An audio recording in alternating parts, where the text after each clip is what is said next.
Alright, I know what you're thinking right now. To all of you filmmakers, to videographers, to photographers, to all creators alike, I know what you're thinking right now in your head. I know what you're thinking about when you first start in this game. I know that question that pops up in your head, and that is, what is the best camera ever? I'll explain that right after this intro.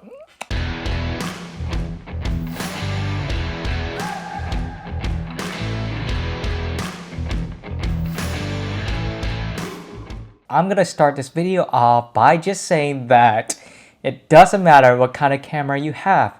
It really doesn't.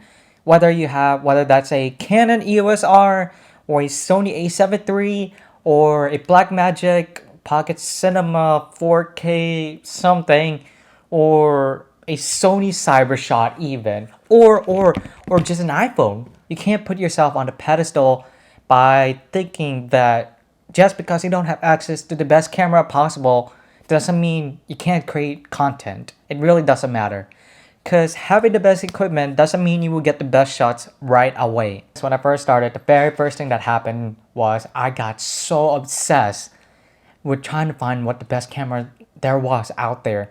And so I went on this great journey to this great expedition by going on to Reddit, by going on to Google searches, by going on to whatever I could find, YouTube reviews, whatever. Because I was stuck in this mindset that by just having a great camera means I'm gonna get great images. The thing about that is, I was so wrong. So with that being said, I first started off with a Sony Cybershot. This camera only has like 20.4 megapixels and it only shoots in HD, AVCHD.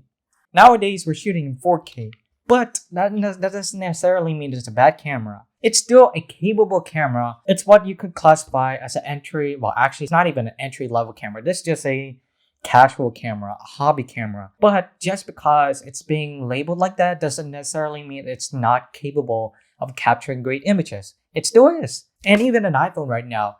And at the time I was just taking photos, just like a side hobby. It wasn't necessarily something I was truly passionate about. It was something to keep me busy from time to time if I was ever bored. And some of those photos you just saw right now, most of them were actually shot with just a phone. I don't remember the exact model, and the reason why I made a jump from the Sony Cybershot to the phones is mainly because I got tired of holding a camera around and I just decided to use a phone because, I have it on your hand, it's on you all day, might as well use it. And that's what I did for the majority of those time. A couple years later, I enrolled myself into a digital media class in Niceville High School. And this is a period of time where I really got interested in film production. And in this classroom, we were shooting with Canon T7I. To be honest, when I saw that camera, I worshipped it as if it was like a red camera. And that's how it really felt at that time. Whenever I could get my hands on that camera, I just had a great time shooting with it. And I was so proud of the stuff that I came up with it. Well, proud. Looking back at it now, it's just cringy to look at. I don't even want to look at it. That I eventually wanted to get the next camera in the lineup, which was Canon T7i.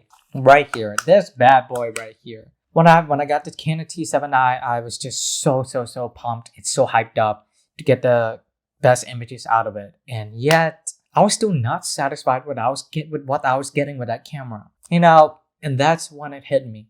Was what I needed to produce great images.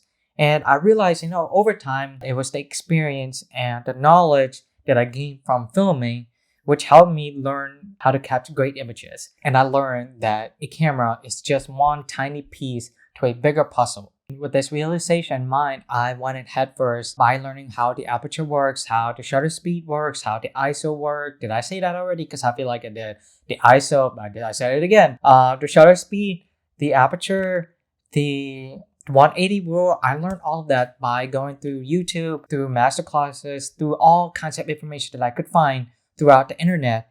And all of this gave me a better understanding of the fundamentals of film production or videography. And honestly, a person with a regular camera who has better understanding of how everything works will always win to a person who has access to a red camera, to an RA, but has little to no knowledge or experience. If there's one thing I could say to people that want to get into this as a film career, it's that having the best equipment doesn't mean you're going to be a great filmmaker. Knowledge and experience does. And like constantly putting yourself out there by being on set, on as many sets as you can, whether that's being a gaffer or a PA, or just constantly creating content. And it's a slow journey, but you're constantly building yourself up to be a great filmmaker. What takes more priority over having the best camera is the story of whatever you're trying to make with the camera.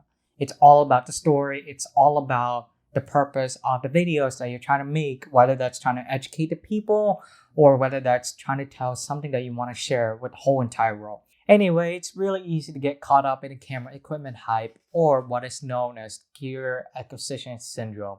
And I still suffer from that. Everyone does. And at the end of the day, it is all about investing in you as a filmmaker, whether that's through YouTube, through reading film books, through masterclass, through YouTube tutorials, or just constantly creating content. And if you ask me right now what the best camera is, it's honestly the one that you have currently access to right now, even if it's an iPhone or a hobby camera or a camera that your family probably has but has never been used as often, or even a potato camera that you can get for like $12 at Dollar General.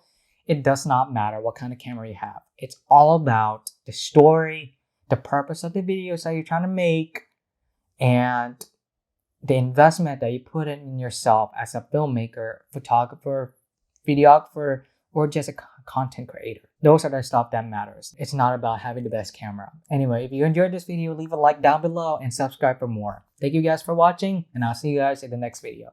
I'm out.